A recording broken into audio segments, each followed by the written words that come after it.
Welcome to the Wednesday edition of the Box Seat. I'm Adam McGrath and joined by Mark Olmos. Mark, interesting 9-race card here, especially with the conditions that we are expecting in Perth. Yeah, very tough to go through the form, Adam, but there could be a bit of value around as well. That means when we get conditions like we will get on Wednesday, it usually throws up a few rough results, so hopefully we can jag a couple of them. Yeah, adds to the form when you're going through that soft, heavy form and also looking at some breeding just to see who might be able to rock up with their snorkels and their flippers. Let's take a look at the conditions that we are going to be faced with. The Moogle Rail is at 15 metres with a cutaway 12 metres into the straight. As we said, there is rain expected, soft and heavy track predicted. Keep an eye on the RAWA website for all of those updates. Let's get straight into race number 1, a maiden over the 1200 metres, Mark. It certainly is, Adam, for these 2-year-olds.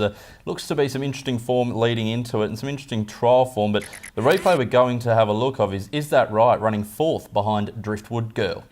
Lucy May and over on the inside, time and our side together, a length and a half away. Coming around their heels is Driftwood Girl with her run, and down the outside is Frosty Beveridge. At the 100 metres mark, Lucy May tackled by Driftwood Girl, Frosty Beveridge. Driftwood Girl got ahead in front from Lucy May, and Driftwood Girl salutes. Driftwood Girl. This is a nice effort by this filly. Saturday Company only losing by 2.5 lengths. Now, we mentioned about going through the breeding and taking a look at conditions. Well, this is a full sister to Secret Minx, and we'll say that this mare's thrown 4 gallopers that have already won over $100,000. Now, thought it was a nice run losing by the 2.5 lengths. I think the extra step up in 200 metres is going to be a big bonus, and just that race experience as well. I think she's one that can definitely win this race. Half missed the kick by length as well, and then only got clear last 250 when there were some tiring runners. The trial before that was very good as well, when 3 wide, and really found the line quite well. Jerry Noski keeps the ride, which is great to see. We've also got in the race a first starter, number 9, Summer's Dream there, from the Brent Albuino stable. Now, the reason I bring this galloper up is, as you mentioned, Adam, breeding in these wet conditions out of a Commands mare. Now, all the Commands stock usually handle the going, so I think this one will get through the track. And having a look at its trial replay as well,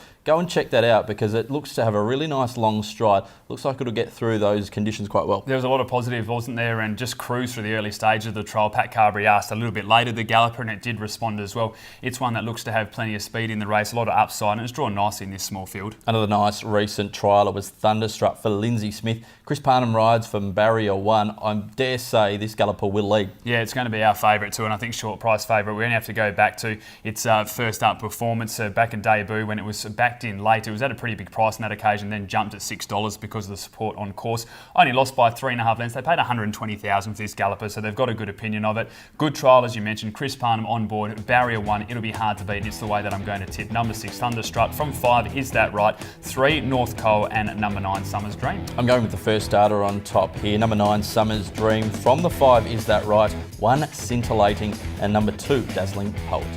Race number 2 at Ascot. It's for the 3-year-olds over 1,000 metres. And Mark, there are form lines from absolutely everywhere for this race. Yeah, it's a tough race to analyse, Adam. We'll have a look at the replay of number 8, though. She Bangs the Drum, who was very good outside the leader last start. Talk down on the inside with Hoorah, but Thunderboom hits the front as they went to the 200-metre mark from Russian River. Battle Talk down on the rail, but Pike gets busy on Thunderboom, and Thunderboom lets down now and really reaching for the line. Fremont is getting home when it's all over, but Pike will round out the day with a handy 4. Ridden half. Nice performance by this Nick Cox trained galloper. She certainly showed a bit of class late in this race. She was beaten by Keeper's Tail, which this campaign's probably been favourite for 3 or 4 starts already and does race later on in the day as well. I think the drop back from the 1200 to the 1000 is really going to suit. Got out of the gates nice. He was able to find that front and just tired late. The shadow roll comes off here, so they're obviously learning a little about this galloper as well. I think she can certainly be one to beat. Yeah, sat outside the leader on that occasion. I think the plan was to get a bit of cover, but she's still battled onto the line really nicely.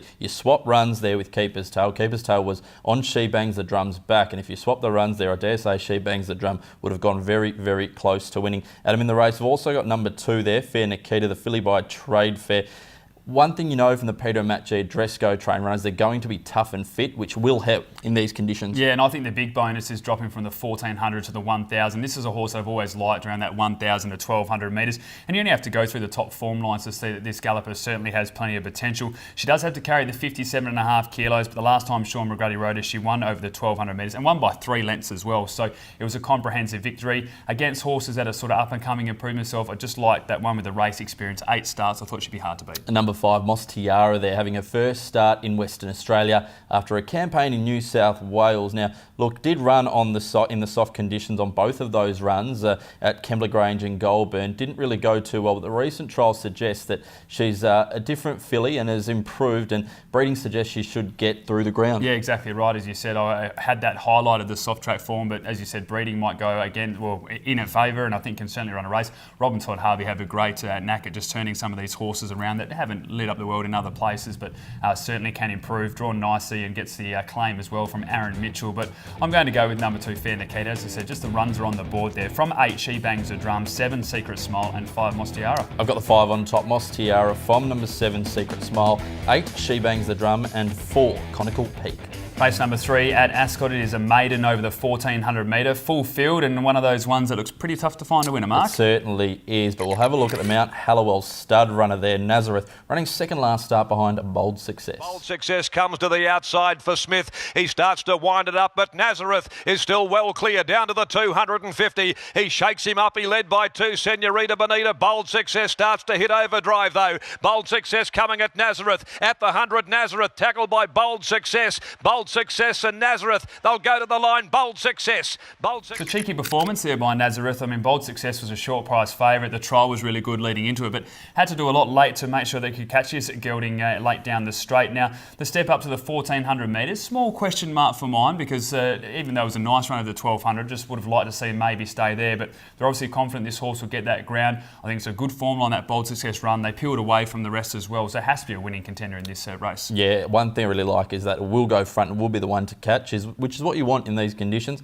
Number 5, Melting Point. The blinkers come off this Jess Vallis trained runner. Jared Noski rides here. The recent trials were very soft, but did show ability last preparation, beaten under a length by Samovar. Yeah, you don't want to jump in too much from what you saw in the trials. As you said, very soft, very quiet. We see that often from these type of gallopers, but when you do go through the previous form lines, how can you ignore beaten 2 lengths by the Celt, under a length by Samovar, and under a length by Cool Night? They stand out by a country mile, so I'm just willing to back those form lines and know that this gelding must have a bit of ability. It's going to go on top for me from barrier 4, Melting Point. From number 6, Nazareth, number 10, Oregon Bronze, and 11, Could Be Queen. Same Cornella for me. 5, Melting Point on top. From 6, Nazareth, number 7 Farallon, and the 11, Could Be Queen.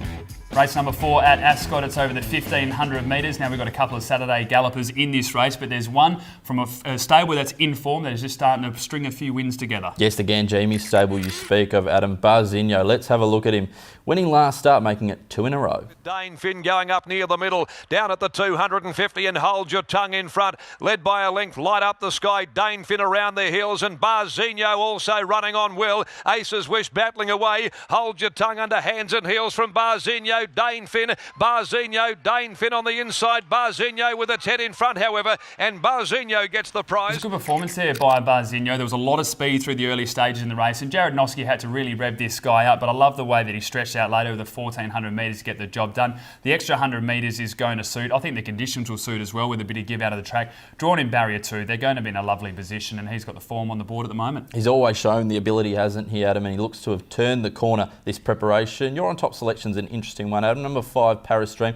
Maybe the conditions may suit. Yeah, she was one of my favourites when she was in the Cerise and White. Thought she had plenty of upside. Now, Bob Peters doesn't get it wrong too often, so he got rid of her, and since then we've seen that she hasn't been able to win a race, so he's been right on the money there as well. But you go through those form lines, a length behind Scarlet Speed, so 3 lengths behind Liberty Rise, then take a look at the soft track runs, 3 attempts for a victory in a second, and they were against really good company. I'm just going to give her one more chance here. I think if there's a race that she can pick up and win, it could be this one. On top for you, Adam? Yeah, on top for me. I'm hoping for a bit of each way value. From 6, Stormy Grace, number 2, Barzinho, and 4, George and Ernie. I've got the 4 on top, George and Ernie. I think you can get through the tracks. Has won in the soft before. From number 2, Barzinho, 7, Mythical Saga, and number 10, Balboa.